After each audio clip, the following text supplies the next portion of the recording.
Welcome to another edition of Heavy Hands. I am your host, Connery, which with me as always is Phil McKenzie. Phil! There's still so much to talk about. There's so much to talk about.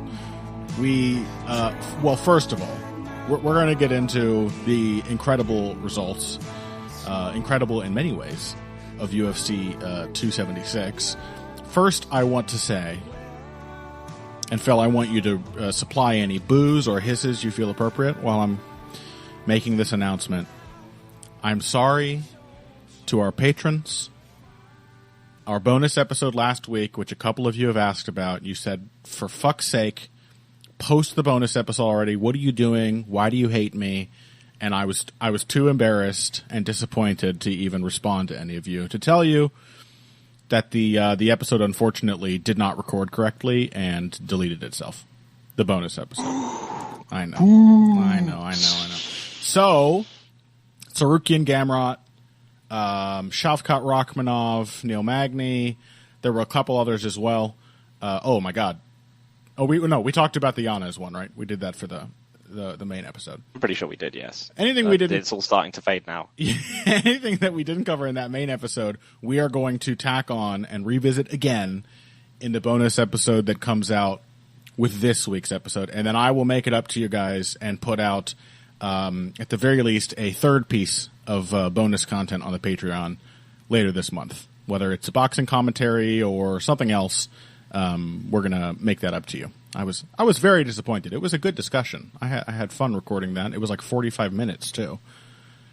Yeah, it was solid. I think we had some minor controversy, and yeah, it was just good fights to talk about. But I'm sure we'll be able to, as we always do, unearth our own talking points again and then look at them in wonder. Like, oh yes, I remember. Wow, this was what I thought.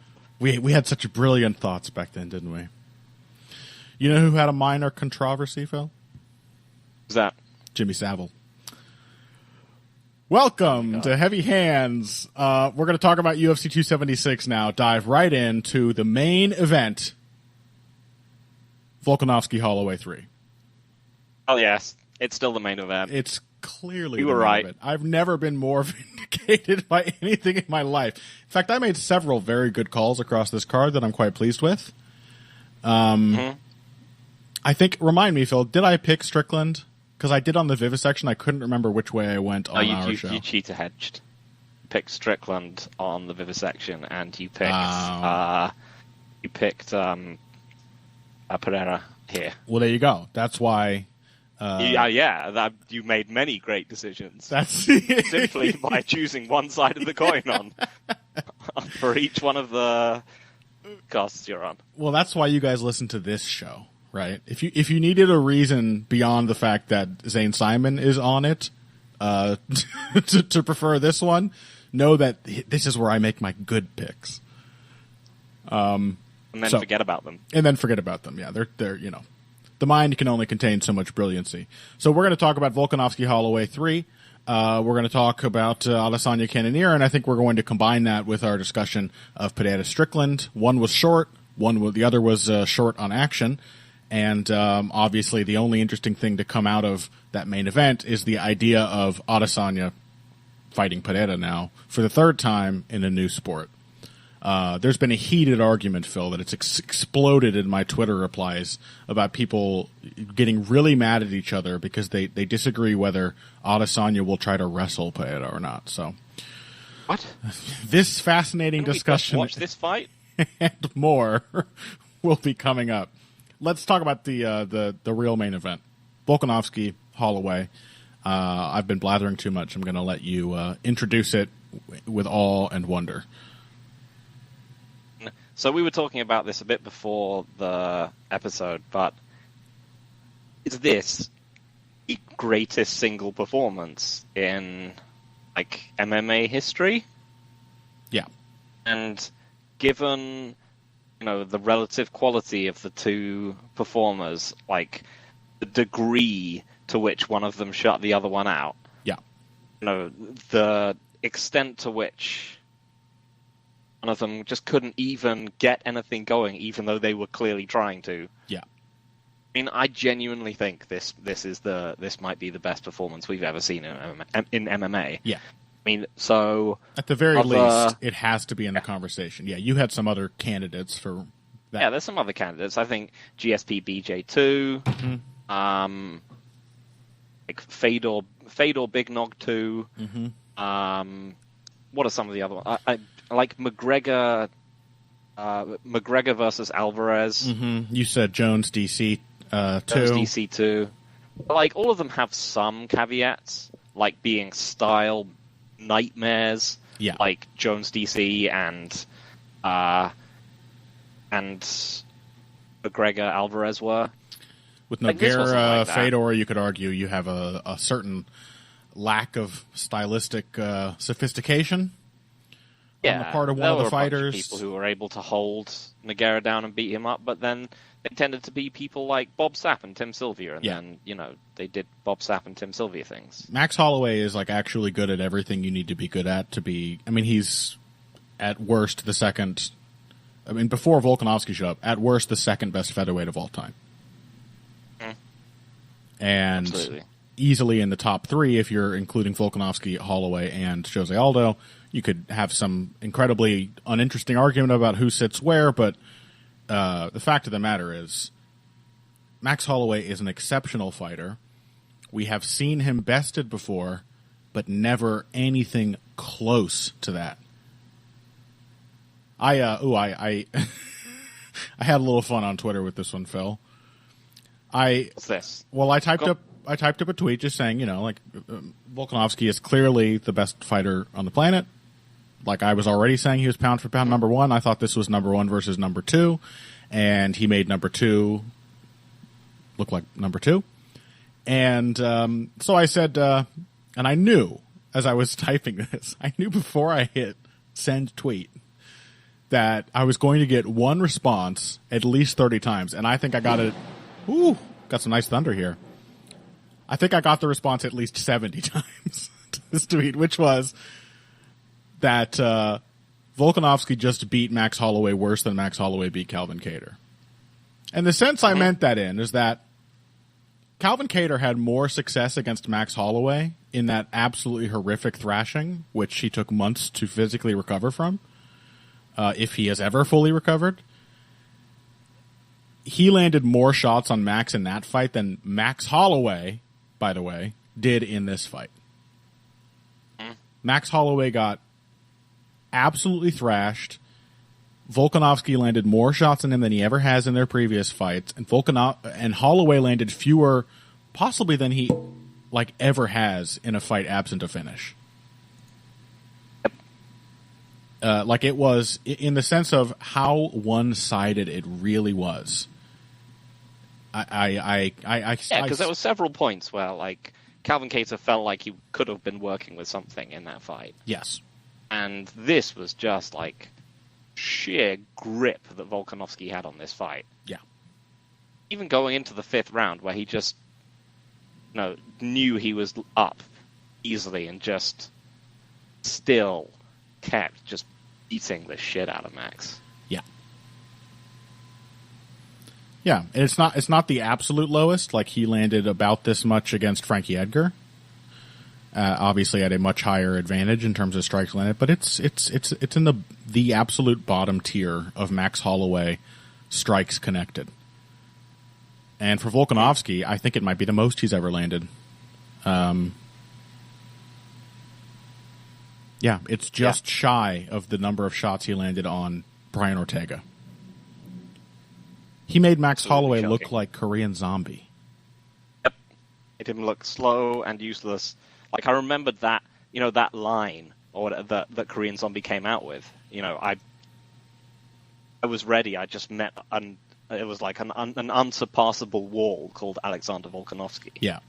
I think he said he was exactly what this looked like. That people were inquiring as to how he was and everything, and he said, "I'm all right. Thank you to everyone for asking. I'm paraphrasing. He said, I'm just disappointed to find out that this is what a champion is." That kind of level we're talking about, where you come up against Volkanovski and you're like, "Oh, I will never be champion." So let's talk about the particulars. I mean, we could get into it in the sort of the discoursey way that I think other people have been discussing this fight since even while it was still happening, which is, some people are saying Max Holloway's shot.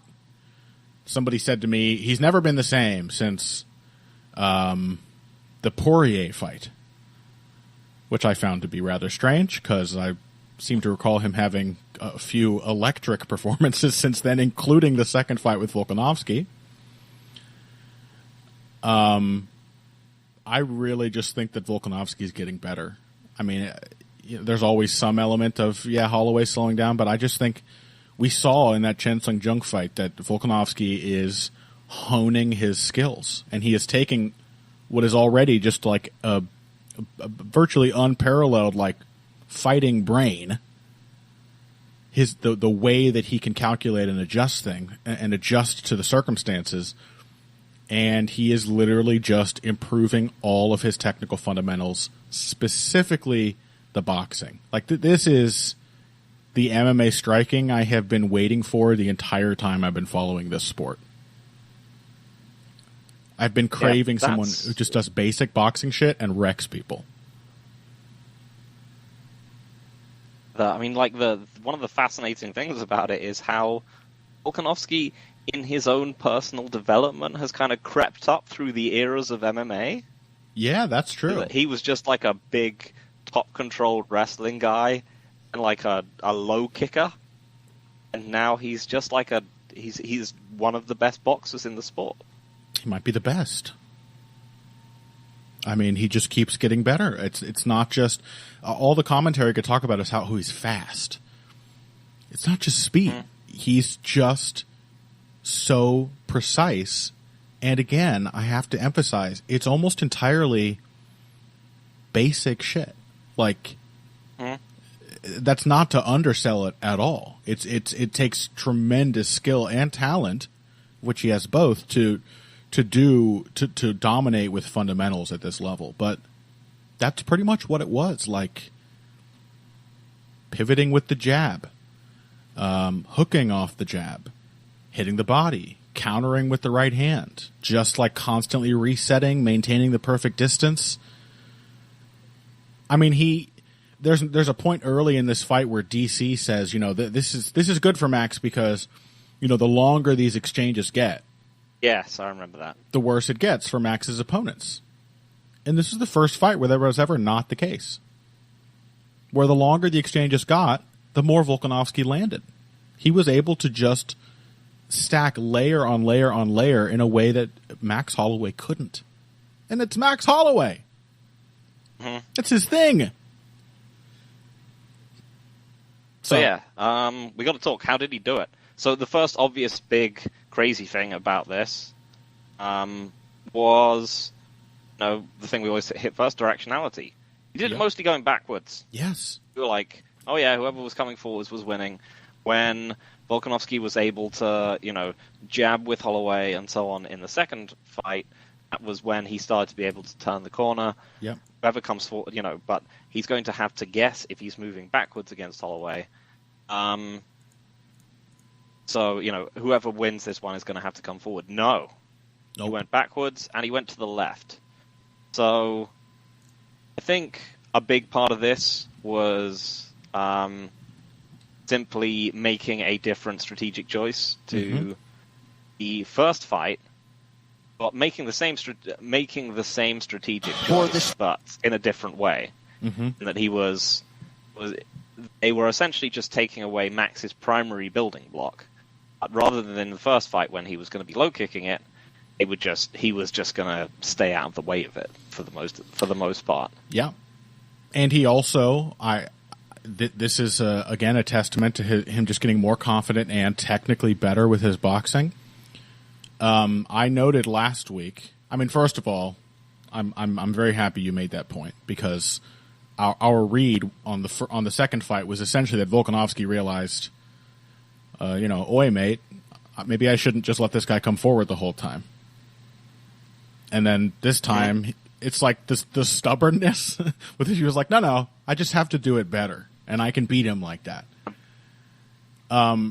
But I noted last week that one of the turning points, there were a couple of really slick technical adjustments that Volkanovski found as that second fight went on.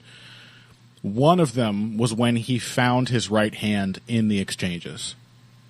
He realized about halfway through that fight that when Holloway came forward, either with his jab or when he got a reaction out of Volkanovski and then followed with his right hand or the uppercut, that all of these could be both countered and evaded with a simple right hand.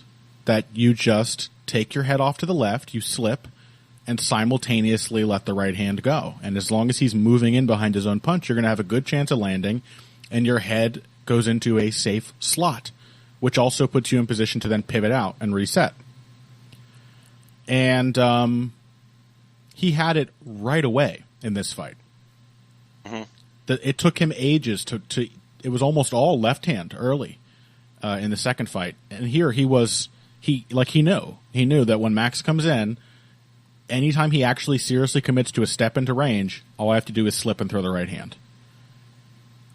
And there was diversity to it as well. He had a number of simultaneous right hand counters. He had,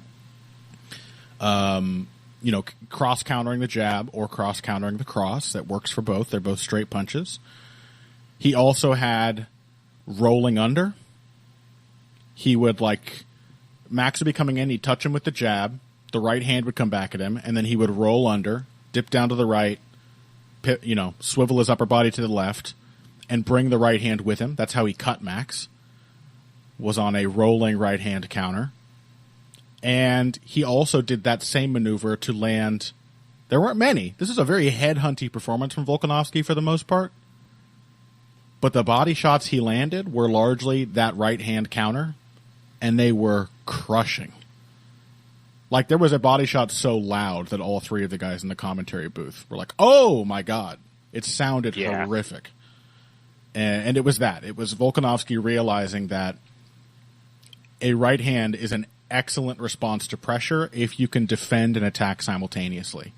And he had a couple different ways of doing that. That was really big. Tremendous counterpunching. And again, very simple. Slipping and throwing the right hand. Absolute basics. Mm-hmm. But the timing, the understanding of distance, knowing when to execute that, when Max was committing to his own shots and throwing himself into range, was beautiful. Yep. And the other thing I think was that he kept readjusting his feet in exchanges. Yes. He really, once he was able to, as he said, he could draw Max off to the side, and he would start peppering him with jabs a lot of the time, and then draw out that right hand counter.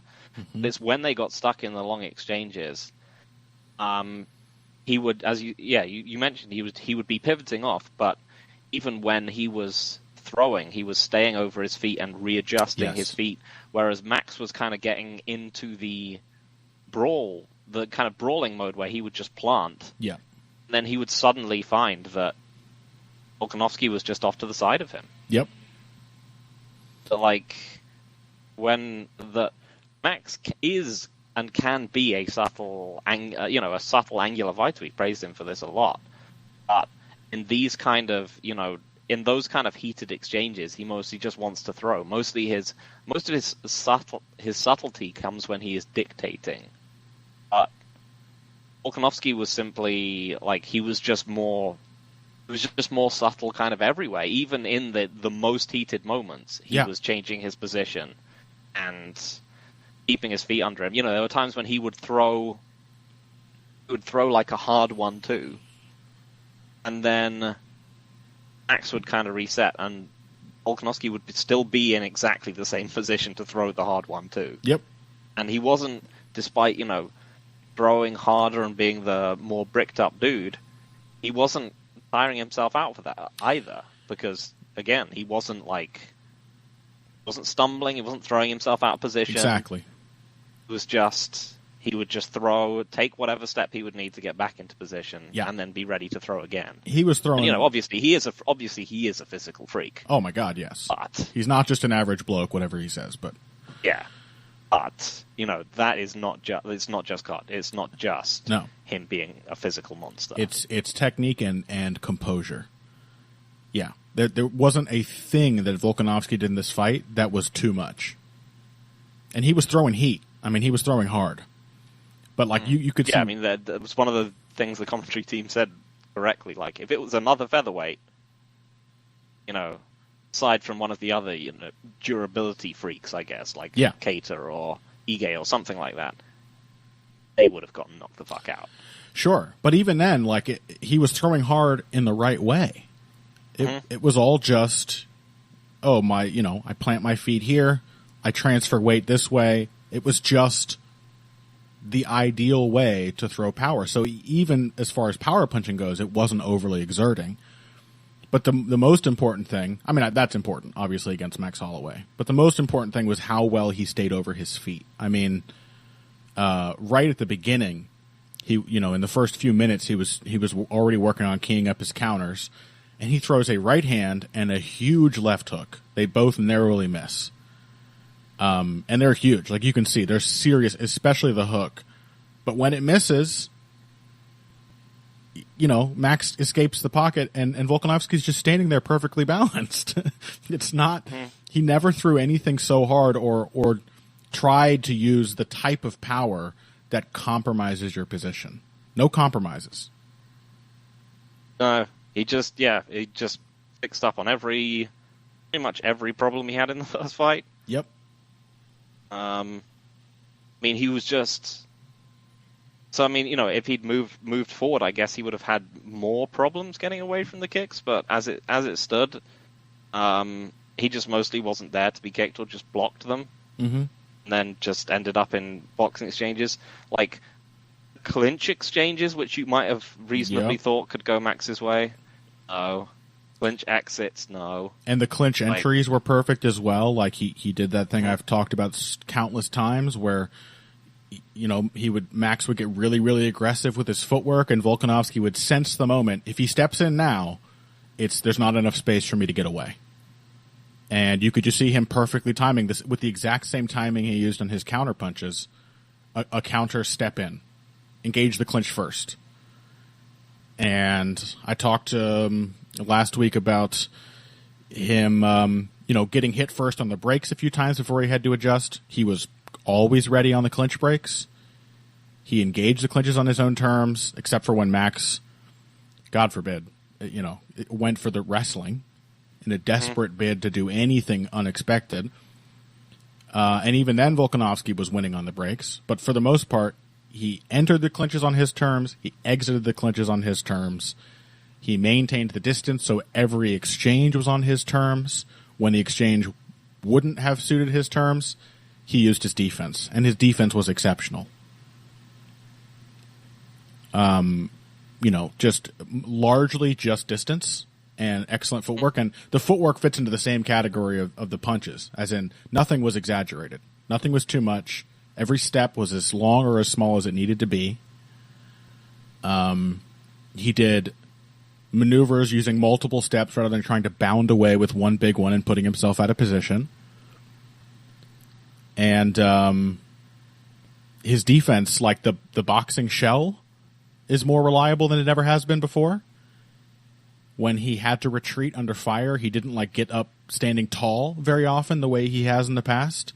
He stayed behind his shoulder and added extra cover with his right hand. He kept his eyes on his opponent and just stayed tight. Right hand, when it needed to be, was hugging the right side of his face, blocked kicks, left hooks, and then was just right back in position to just... I mean, it just has to be brutally exhausting. Volkanovski is always at the right distance where if you take your eye off the ball, you're going to eat a jab, and as you eat the jab, he's already going to have used it to create a smaller angle, so then you have to adjust again. If you try to overwhelm him and take the lead, he is going to punish you. It's the best striking performance I've ever seen in MMA. Yeah, I mean, we saw shades of this kind of thing by Jose Aldo against Holloway. But not with just this terrifying, brutal consistency. Yeah. Just never letting Max Holloway have a glimpse of light. Mm-hmm. And yeah, I mean, it's one of those performances which makes you kind of excited for MMA as a sport. Mm-hmm. And others, and I was thinking about other fights which made me feel like this, because there's ones where it's been a great kind of performance against a great fighter, but it hasn't necessarily felt like. I was trying to think of like great. When you think of fights like this, you think of like coming out parties. Yeah. They're always when people won the belt. Yeah. This was his 4th title defense. Yep. If I think of fights that made me think like this, and it's worth adding some caution into this, because sometimes sometimes you overestimate how good someone is. But things like Garbrandt Cruz or Dillashaw Barao, or Jones Shogun, frankly. These kind of fights which made you think, oh my god, that person is sensationally good. Yeah. But again, these were like the title-winning performances, which from fighters who never looked better after that. This is He is broadening the divide between him and the rest of the division with each fight. Oh, I guess I will give another shout out to like another great performance against against an incredibly dangerous opponent as a shutout. I think a pretty underrated one, I would say, is Mighty Mouse against Dodson in the second fight. Mm-hmm. But again, that was mostly finding the thing in MMA that John Dodson didn't like. Yeah. Rather than this being like, wow, this person has learned pretty much in front of our eyes to be the best at one of the most technically challenging elements of MMA. What if I let Max Holloway have broadly the kind of fight he always wins, and just poke holes at all the little mistakes contained within that approach? Mm-hmm. Yeah. Terrifying. Some people were there was a slight like upswell of people being like, God, you guys are somebody on the pivot section, because Zane and I, we had a similar tone in our pre-fight breakdown towards Volkanovski as you and I did, which is like awe. And somebody I think used the phrase "quit kissing Volkanovski's little ass," and little ass tickled me, but there was like a slight upswell of people being like, oh, Volkanovski he's getting cocky, and you guys are, oh my God, you're talking. I also saw a couple people who were pretty clearly crushed by this, big Max Holloway fans who were like, wow, both of these guys look diminished from the guys who fought their first 2 fights, or it's entirely because Holloway is not the same, et cetera, et cetera. You just have to. There's a way to judge things in a vacuum, and even I mean, the context is a huge part of what makes this so impressive. But in a vacuum, this was a sublimely well fought showing from Volkanovski. Perfect. I mean, yeah, like there's virtually nothing to critique. There's hardly anything you can say, oh, he could have improved on this. Yeah, he wants to go and fight Charles Oliveira, and that's not going to happen. You don't think so? No. Why is that? UFC won't let him. Boring. You think the UFC won't let him? Yeah, he's boring. I don't think they think that. I think they think that. I think... They wanted Max Holloway to win. Well, clearly. I don't know. I feel like Volkanovski is catching on. I think people are... That's because you're a nerd. That's true. Yeah, that's true. I gotta say, I'm not like particularly interested in Volkanovski Oliveira, which sounds crazy. Like I am. I will watch it if it happens. But that's the thing. But now, do you just find yourself thinking, not that interesting in seeing Volkanovski against anyone apart from the fact because I don't think anyone's going to beat him. No, I want to see him defending the featherweight title. I'll watch every single time with rapt attention. I want to see him fight Josh Emmett. I want to see him fight Bryce Mitchell down the line. Yeah, I mean, maybe they give Yair Rodriguez if he isn't he fighting Mitchell? Or who's he fighting? Ortega? Somebody? Ortega, yeah. Yeah, I want to see him continue to knock down challengers, and there's a couple new ones coming up. I would honestly just love to see Volkanovski just fucking style on people at lightweight if he wants to, not even go for a title shot. But I mean, who am I to say no? Like, he certainly earned it. So. Yeah, I mean, I would probably prefer. I think I would tend to agree. I would just like to see him continue to defend at featherweight. Because, I just want to see him solidify greatness, and I just don't trust weight jumping not to screw up divisions. It always does. It always causes. There's always just a huge hold up.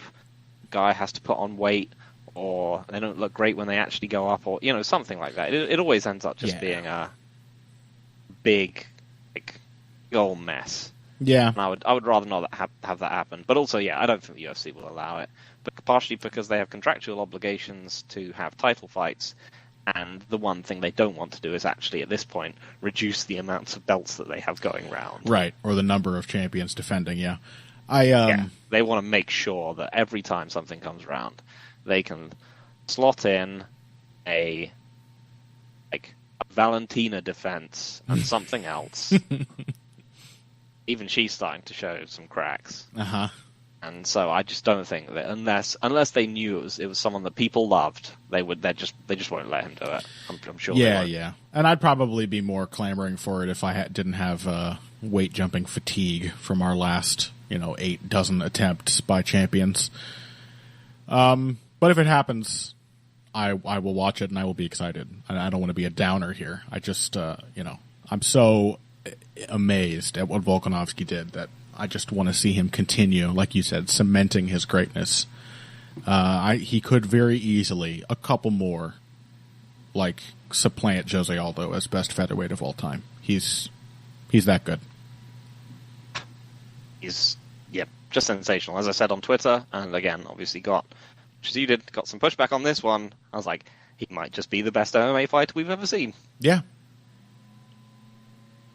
I mean, there's and again, like my silly thing, there's multiple ways to interpret that. But if you're just talking about the totality of skills, the flexibility of styles he can employ in a fight, the differing style matchups he can beat, have you ever seen an MMA fighter who does everything so well?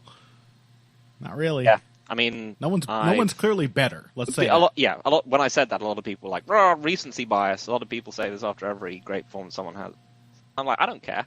I don't say that after every great performance. Yeah. I've said that exactly once. Yeah. Ow.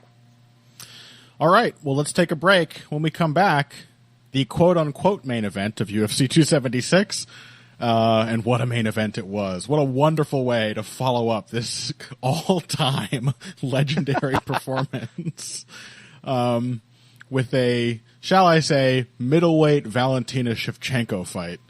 That and the man who will hopefully end this nightmare after this. Hey everybody, thanks for listening to this week's Heavy Hands. If you like what you hear, please consider pledging to support the podcast on Patreon. Patreon is basically continuous crowdfunding. You sign up to contribute a certain amount per month to help us with production costs and the like, and in return you get rewards ranging from a mention on the Heavy Hands website to a question or topic of your choice being discussed on the show. We have a lot more in the works to reward you for your help, and we appreciate every contribution. No amount is too small. Just head over to patreon.com and find how you can help out, the only show dedicated to the finer points of face punching. Now let's get back to it. Okay, welcome back to Heavy Hands. We move on now to the official main event of UFC 276, Israel Adesanya versus Jared Cannoneer. As I said before, Phil, never have I been more vindicated for being just an insufferable whiner. I was like, wah, Why is Holloway Volkanovski 3, this incredible trilogy conclusion, playing second fiddle to another middleweight title defense? Wah. And I was right. This fight sucked. To be fair to the UFC, this worked last time they did it. What was that? The last time they put a sensational Holloway action fight in front of a Izzy layup. The Izzy layup actually ended up being a super cool fight. Was it that we had Costa? What was it? Holloway Poirier and then Izzy Gastelum. Oh my god. What a card that was. Maybe they just thought, like, this is what he needs. He needs Max Holloway out there to inspire him. He was apparently, even though by all rights he should be rooting for Volkanovski, he appeared to have been demoralized, mentally crushed by Holloway's loss. Yes. Maybe he was just like, man, really not the best fighter at this gym, am I? Yeah. Volkanovski, thank God Volkanovski only comes by sometimes. And mostly has his own camp. Yes. Because I would not be able to... Keep him over there, Joe Lopez. But yeah, he did kind of come out with the Undertaker hat on and the urn carrying presumably its own hype. And then put on the performance that we all honestly feared, but tried to credit him as saying that he probably wouldn't have. I love when MMA fighters reference pro wrestling in their walkouts or whatever, and I don't get it. I'm always the only guy on MMA Twitter who has to like be informed that this is like a borrowed gimmick. Because I'm completely I understood what it was, and I was like, ooh, lame. I liked it in that I do want to see champions of all people, have the right to have a little personality in their walkouts, have it feel like an event. It was, unfortunately, the most exciting part of the entire fight. I mean, I said when it was happening, I said, how funny is it going to be? Because it was such a production, like a rare production among UFC walkouts. Not, McGregor, Mendez got a big show, but typically they don't let fighters do shit like this. And I was like, how funny is it going to be if after this, all this build-up, this menacing blah, blah, blah, pretending to pee on the cage, whatever, if Adesanya just shits the bed for 25 minutes. And the inevitable answer to that question was not as funny as you'd hope. Yeah. Actually, pretty disappointing. Yeah, I said before, before we started recording, I was, after the feast that was watching Volkanovski Holloway, admittedly, quite a sad feast in some ways, if you were a huge Holloway fan. But, it was like the Weili-Joanna thing, in that you just have to appreciate. Yeah. In some ways, you just have to be like, "Wow, this is an all-timer of a performance." Or indeed, Holloway Aldo too. Yeah, you just have to be were glutted. You were stuffed. You were ready for a cigar. Even if you're sad, dessert. You're watching greatness. After that, it was just like I would just like some nice dessert of a quick, awesome knockout. Yeah. That would just be the perfect chaser to all this. A cappuccino and some chocolate cake. And instead, the waiter arrived carrying a massive, ornate silver platter with this beautiful, gold filigreed cloche. And he lifts the lid, and it's an unseasoned breadstick. It's lots of unseasoned breadsticks. You have to eat them all before you're allowed to go. At this restaurant, I'm afraid unlimited breadsticks is a requirement. You're stuffed. You don't want it. It's not something which is, yeah. Unlimited breadsticks is not an offer. It's a threat. It's not an offer. Yeah, it's a threat. So, yeah. We had to just choke down the dry, overbaked breadstick that was Adesanya, Jared Cannoneer. And we will get into this, and we're going to talk about Pereira in this segment as well. But after seeing Pereira Strickland, which I got 50% right, and then seeing this, I just had the inescapable feeling, and I would love to be surprised. Whenever I feel this way, I'm like, nothing would delight me more than to be absolutely, completely wrong about this and see something special. but I had this crushing feeling Pereira is just going to knock Adesanya. He will have chased him to another sport, having beaten him twice, amassed a record of like 7-1 before getting a title shot, and he's just going to possibly get touched up for 21 minutes and then knock Adesanya out. Because the man has a problem with just letting dangerous fighters hang around. And not just that, sort of like losing focus. Like Adesanya has a weird sparring partner mode he goes into, which he entered in this fight. In round 3 was essentially even. Like you could have argued Cannoneer got it just because so little happened. I want to give Cannoneer some credit. Like he obviously wasn't going to win this fight without a knockout, but he is a tactical fighter. He has an idea for how to adjust to his opponents.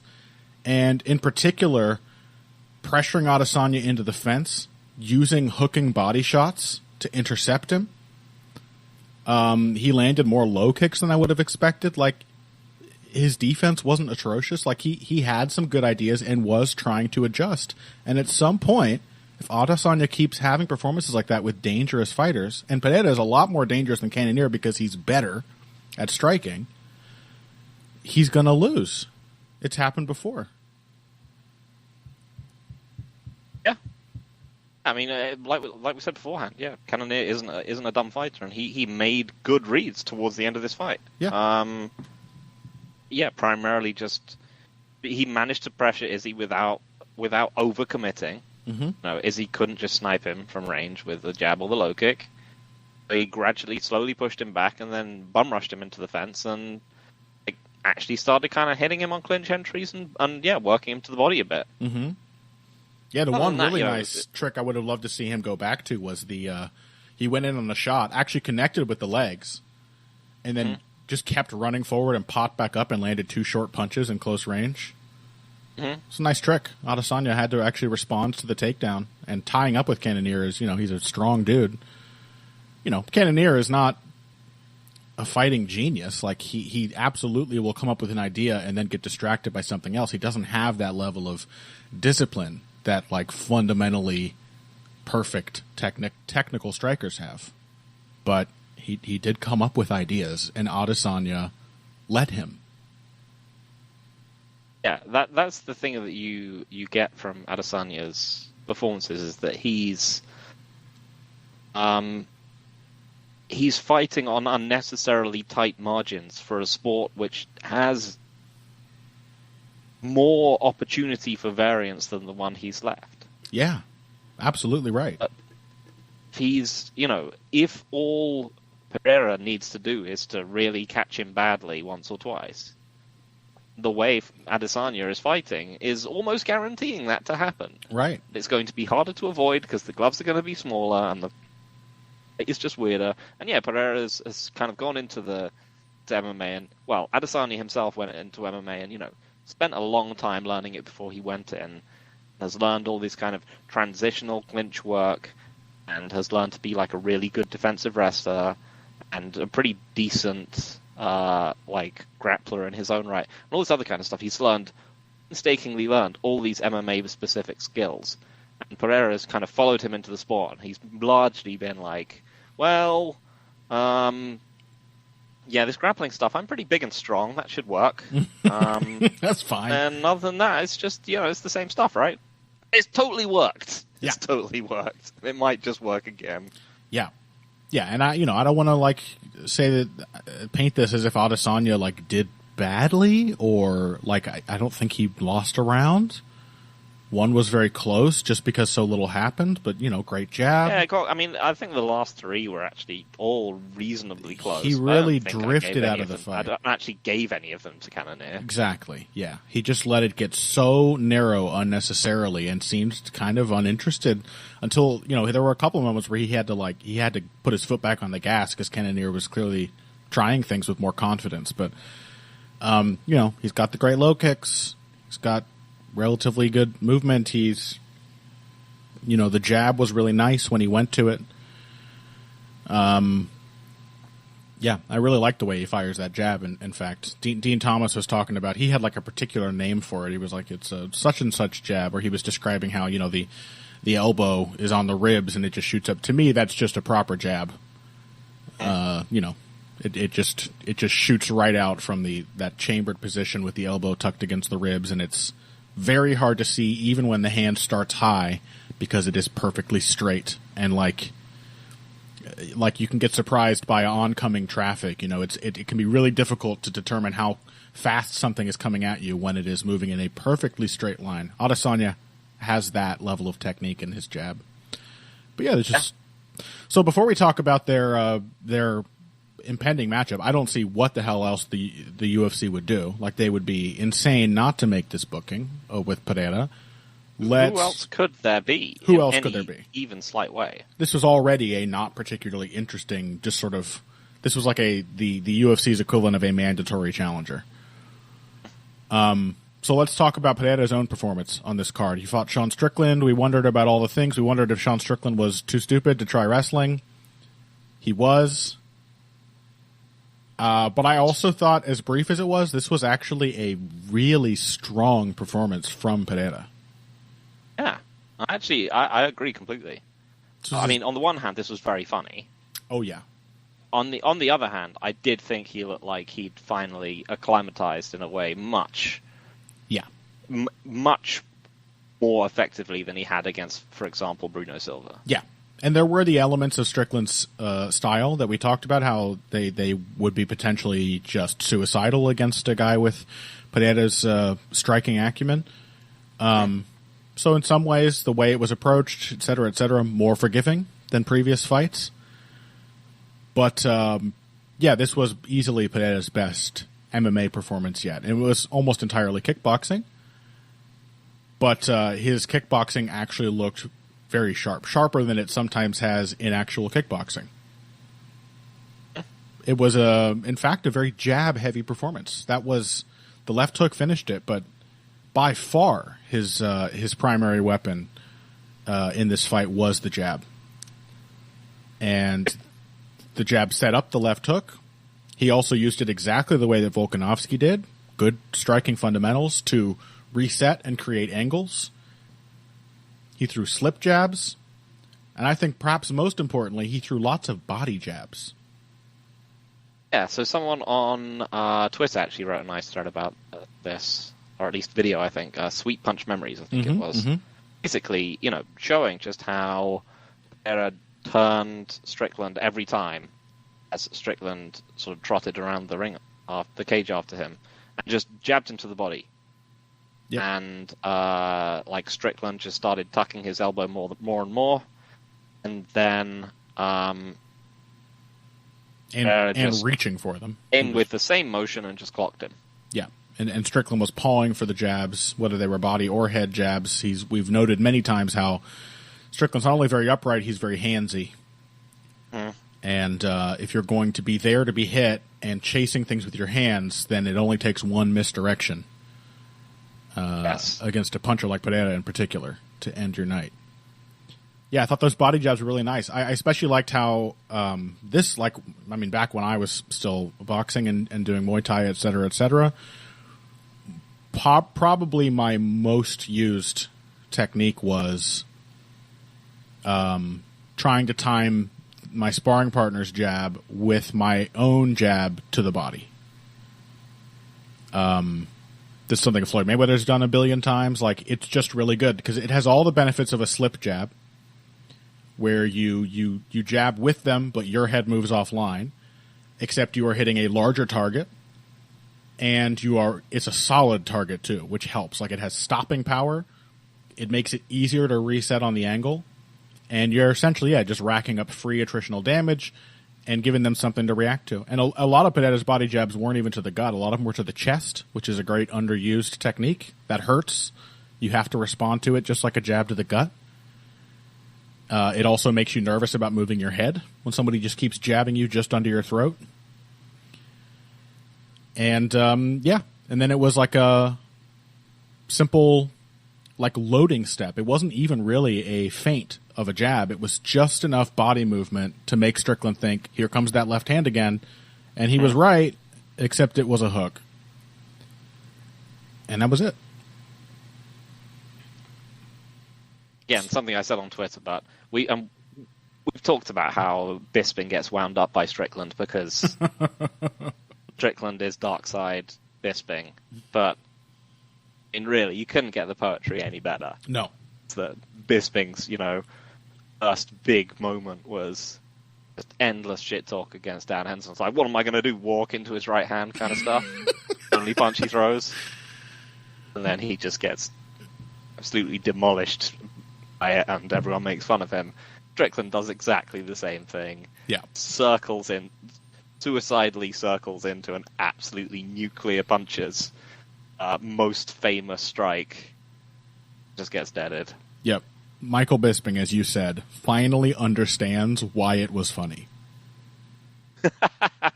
Right? Like, this is going to be a serious moment this is like Michael Bisping's last stage of maturation. Now that he's like a dad and a more genial overall and nicer, and, this is going to be his final stage where he's like, now I understand why people loved seeing young me get knocked out like that so much. I finally get it.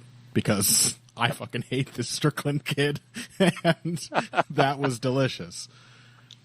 Yeah, there's a new left hook Larry in town.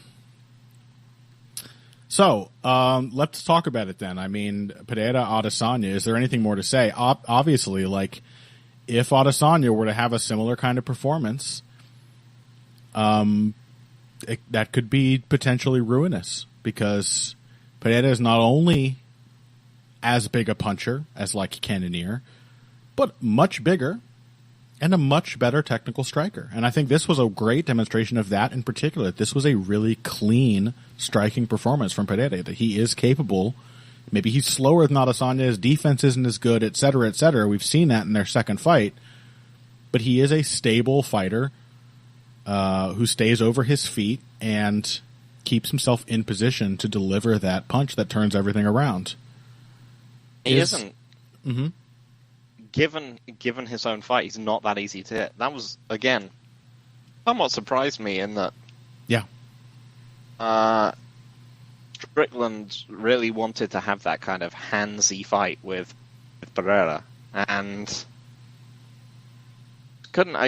just couldn't really hit him that much. No, he had to chase him the whole time. I was expecting him to have, honestly, more success on the feet. Me too. But Pereira is just incredibly... I mean, those are kind of similarities, I guess, between Strickland, Pereira, and Adesanya. They're all very kind of handsy, sticky fighters in their own way. Yeah. Pereira just seemed immensely comfortable. He was just like, no, batting all these away. None of them are scaring me. None of them are... the ones which are throwaways, I know are throwaways. Adesanya's not immune to ill-advised reaching and swatting for punches that are in his face. It caused an eye poke in this fight with Cannoneer when he was doing just that. He does it all the time. Yeah. I mean, I remember your breakdown of him when he first came to the UFC. He's a sticky, got sticky hands. I think they kind of all do in their own way. Mm-hmm. Yeah, Pereira was just like, no, this is not working at all, which is weird because I mean, Strickland in the fight since he's been like, I thought I was winning super easily. He just wasn't. No. He was losing every moment. There was a strong chance he would be winning easily, either because he'd just be having her up or he'd just have been smart enough to go for a takedown, but he just wasn't. No. He was just cleanly losing a kickboxing match. So, is Adesanya going to wrestle Pereira? And would it be funny if he did? First of all, I will say, I don't think it would work. Oh. I think it would be a really ill-advised strategy because it's so out of his wheelhouse. He would be very likely to exhaust himself or get into bad situations and hurt the rest of his game if he were to focus on something so out of character. Maybe as an idea, but that can't possibly be the approach. Like, I'm the MMA fighter, I'm going to beat you with wrestling. If he tried it, I think it would lead to him losing. Yeah, as an actual strategy, I think it would be a bad idea. Yeah. The one thing I will say is that when you put two MMA fighters in a cage together, two kickboxers in a cage together, and ask them to to fight in MMA. It's not necessarily like whether one of them has a focus on getting takedowns, but it's more that just MMA is a super weird sport. Yeah. I would not be the slightest bit surprised if just something weird happened to cause it to hit the deck, because that happens a lot. It happens in kickboxing, and you just don't follow the guy to the ground. But people slip, and exactly all the time. On slips, or there's a caught kick, or just something, even just a knockdown. So it would, we'll probably get to talk about this more in the actual run up to the fight. But people shouldn't undervalue the fact that just like, don't think Adesanya would chase the takedown, but just like, ground will probably happen at some point anyway. Yeah, and that randomly, the ability to opportunistically engage on the ground, the fact that whether it's a knockdown or a trip or whatever, that the fight doesn't stop there and reset, as in kickboxing, that could really be a huge factor that lets Adesanya win. Yeah, because I think, as I said, he is actually a good grappler. Yeah, he is. Yeah, but as of right now, my just sort of gut feeling is that Adesanya has a mental block with this kind of fighter, and much of that may in fact be traced directly to his 2 meetings with Pereira. And it's just kind of hard to escape the feeling that there's a strong chance that Pereira, just having chased him to MMA, just decks him a second time. We'll see. All right, well, that is, I think that's going to be it for our discussion of UFC 276 on this main episode. After this, we're going to talk about our upcoming UFC main event, which is another very good one. RDA versus Rafael Fazeev. And there is going to be more UFC 276 to cover. We had Lawler Barberena. We had Miller Cerrone, too. Other stuff, too. I have to actually look at the card to remind myself, though it's all in my head somewhere. And all of that will be on a bonus episode on our Patreon, along with a revisited discussion of Tsarukyan Gamrot. And I do want to apologize once again, especially for not replying. I was really, it's a bad impulse of mine when I'm like, oh God, I feel too bad about this. I can't interact with people who are like, where's the episode? Because I'm embarrassed about why the episode hasn't gone up. It will be made up to you. And the first step of that is that you will hear our discussion about it on this week's bonus episode, which will probably be a decently long one, on our Patreon, patreon.com/heavyhands. Okay, let's take a break. When we come back, RDA Fazeev. Financial support is fantastic, but there are other, even easier ways to support Heavy Hands. Perhaps the best is by spreading the word. We know our fan base. You're all cool, popular people with serious social media presences. You're tastemakers and trendsetters. Okay, there are 1 or 2 of you that don't fit that description. You know who you are, but no matter what, you can always help us out by telling folks about the show. And you can also give us a positive rating and review on iTunes and Stitcher, things like that. We rely on word of mouth and positive feedback to grow and improve, so thank you very much for your time and your help. Now, back to the show.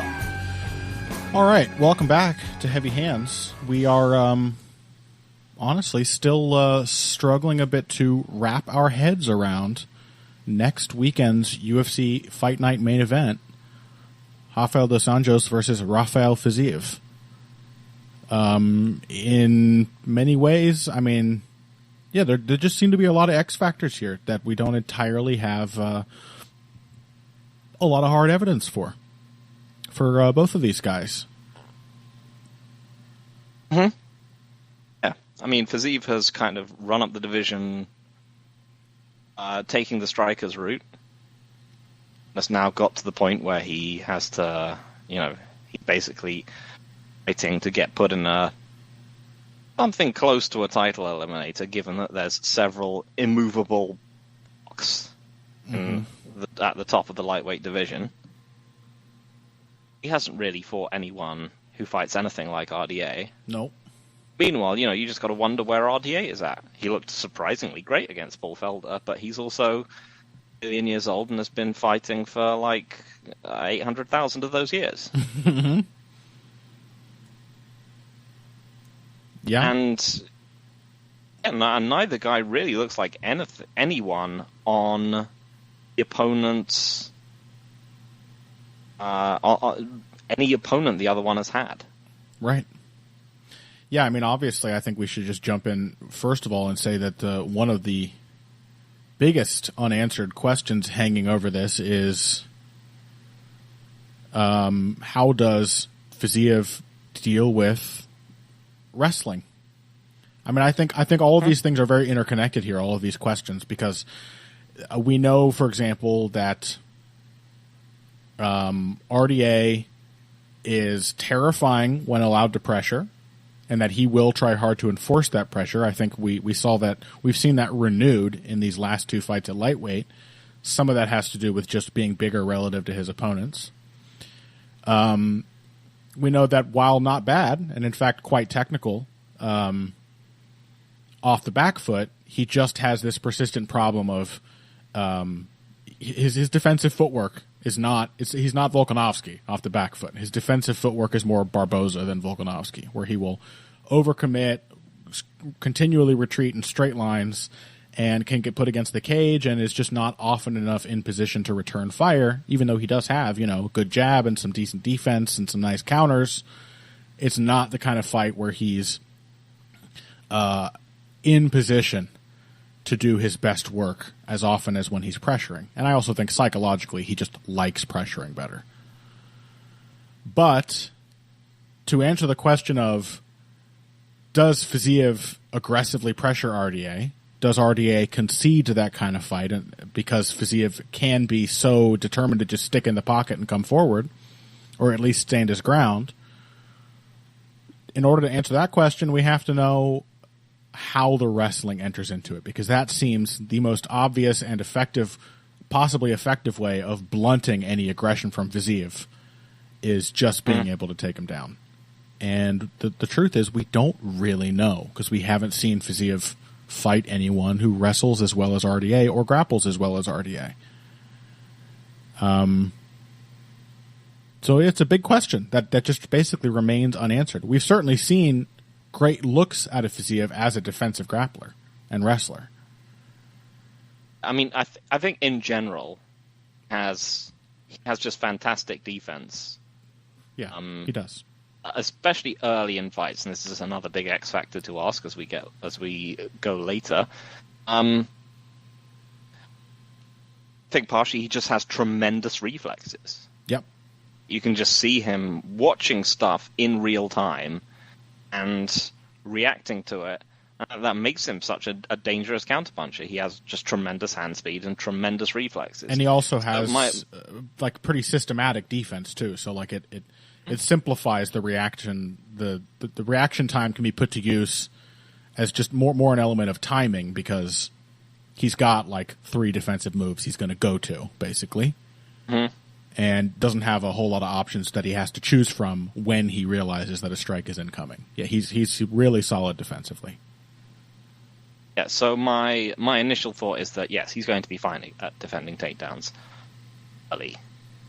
But I think the other secondary question is, what happens when Fazeev goes late? Because his fighting style is immensely explosive. He dumps a ton of energy. Yep. On the way he strikes with his hands, but also just on spinning kicks. Mm-hmm. I think the show Ryan Wagner talked about how he throws kicks. He throws them super hard, but he doesn't actually land with the shin. He tends to land with the foot a lot. Mm-hmm. It means that he gets these super dramatic sounding kicks, mm-hmm. But often doesn't actually hurt people enough to justify the expenditure of energy that he has. Yeah, I mean, he is a lightning fast kicker, no doubt. Yeah. His kicks are like Barboza's. Hmm. So yeah, there's just and one of the things about RDA's last fight is that he showed he still has an absolutely insane gas tank. Yeah. So if Fazeev is not hitting the shit out of RDA for the first 3 rounds, and again, this is not a distinct impossibility. Yep. And can he actually hang with him for rounds 4 and 5? He was really starting to struggle against both Jacasey and Bobby Green. Mm-hmm. And this is on the other compounded hand, by obviously.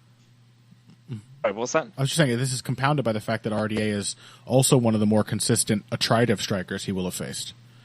RDA is a big-time low kicker when it suits him, and typically goes to the body a lot and well. So that could, be just money in the bank, even if he's dropping early rounds, even if the takedowns are being thwarted. If he's still there, and this is not entirely certain as it used to be, I think RDA's probably more capable of getting overwhelmed and worn down. We've seen shades of that. I think even against Moicano, like he just got tired of beating Moicano's ass a bit. But you have to just assume until you have it proven otherwise that, RDA being there late, having put money in the bank with shots to the body and legs, having tested Fazeev's wrestling defense, and been more or less there with him in the exchanges, that having those other options doesn't enable him to potentially come back and then crush Fazeev in a way that like Bobby Green wasn't necessarily able to, because you don't have to just go out there and go wild with the strikes, which RDA can do. Maybe then you can take him down, and maybe then you crush him on the floor.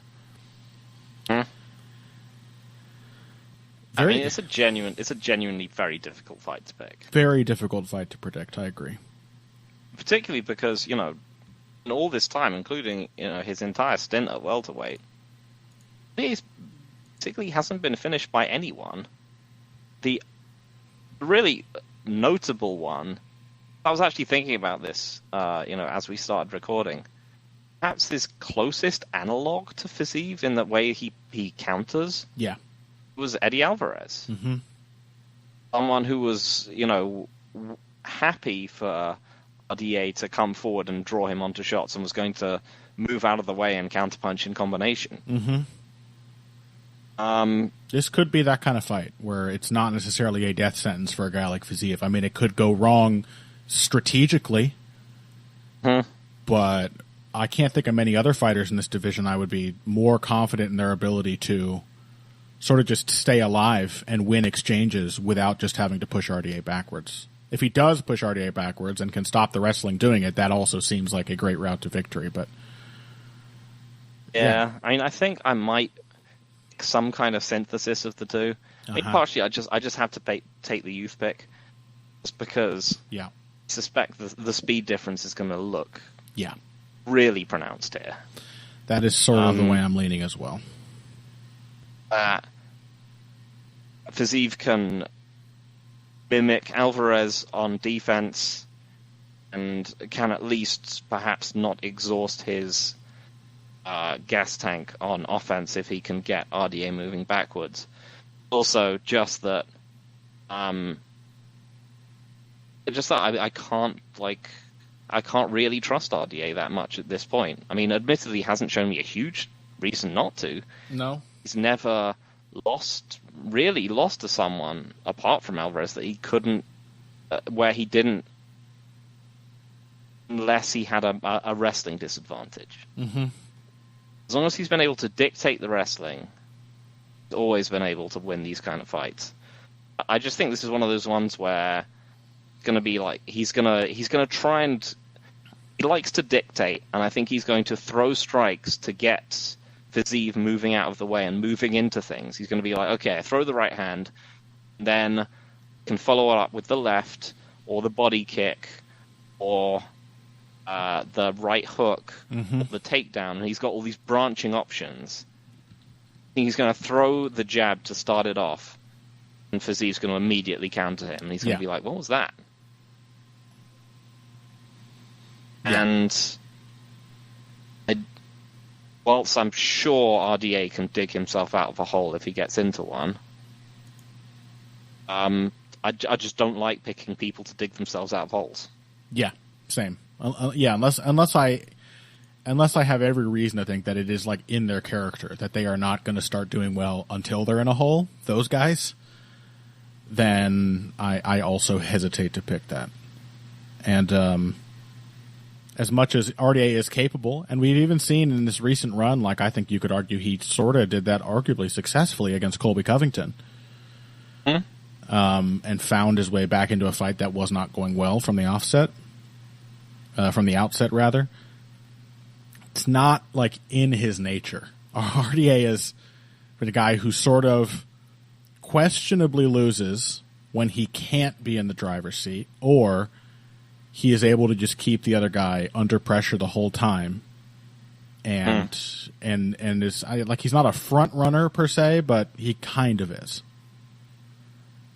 Yeah, he's not a front runner, but he just picks up momentum. Yeah. Yeah, and like I kind of agree. He's I a think steamroller once he gets going. I think the counterpunching, but I really have questions about the wrestling, because like Paul Felder is not as mobile as Fazeev. His defense is not as good, but when he went off the back foot, he did allow, or he did find some nice counters on RDA. Paul Felder's quite a good counterpuncher, and it opened him up. Once he was keying in on these things, it opened him up to wrestling attacks, which didn't even have to turn into complete takedowns. They could just turn into clinches, where your energy is being sapped, you're being hit with knees to the legs and the body, and the takedown threat remains a problem you have to continue dealing with. And then RDA is hitting on breaks, working the body. I'm very curious about that wrestling advantage. I think that is such a pivotal thing in this matchup. That if at any point, even just one takedown that goes awry, could be a major downward turning point for Fazeev. So it's a fascinating one. It's one where, honestly, I think for me it is, given the dynamics, it's just coming down to an age pick. Yeah, I'm with you. Because I'm pretty sure I would pick Prime RDA to win this. Yeah. But I ain't going to this time, because Fazeev he's a force. I need to know that RDA is 100%. Yep, yeah, and I think really, getting those counters back with Fazeev's speed in combination, coupled with Fazeev's defense, there's just more flexibility for how he can allow the early part of this fight to go, even if there's the fear of him sort of fading out of it towards the end. I think he might hurt RDA. So we'll see. Real close one, though. Very close, very interesting, and I'm gonna sort of reluctantly, because I have to make a pick, say Fazeev. All right, well, that will do it for this week's Heavy Hands. Once again, I will remind you to go check out our Patreon, where promises will be kept. Hell or high water, you're going to hear our discussion of an event that all of you have already forgotten, in addition to lots of undercard action that we did not get to on this episode from UFC 276. Next week, of course, we'll be back to continue or to look back at Fazeev versus RDA. What's coming up on the UFC schedule after that? Ortega versus Yair Rodriguez, the aforementioned. And another pretty damn good-looking card. It has Shane Burgos, Charles Jourdain, Ricky Simone, Jack Shore, Bill Algeo, Billy Quarantillo. I mean, Dustin Jacoby, Dao Jung. Some good shit on this card. The only heavy fight on there, and it's a pretty decent one. Yeah, not bad. So we will have lots more to talk about next week. Until then, make sure you yell at us about our sort of less carefully worded tweets on Twitter at Evil Greg Jackson, at Gregable Jackson, that's Phil, at Boxing Bush, that's me. And until next week, if you came here today for the finer points of face punching, you came to the right place. This has been Heavy Hands.